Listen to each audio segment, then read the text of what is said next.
Welcome to Guide Guru. We hope this video helps. You start by bringing your ProRes clips into Capcut with minimal friction. Once done, import directly from local storage so Capcut can access full data rates. Cloud streaming often forces proxies.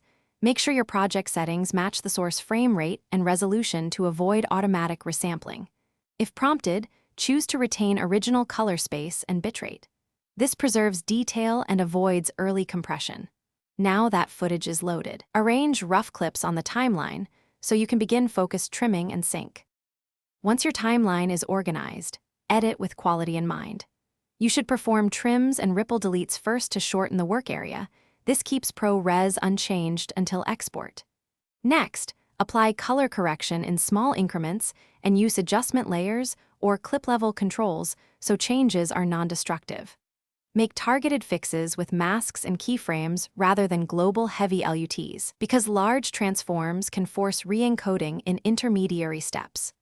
Also, add audio normalization and synchronization now so picture and sound remain aligned.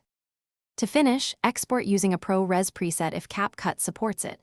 Otherwise, choose the highest quality H, 264 or H, 265 with max bitrate and match the source frame rate and color profile.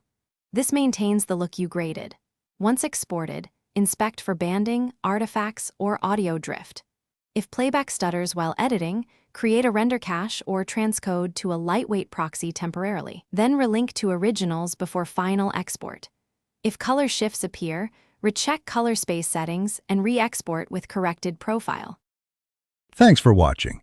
Consider subscribing if we helped you today.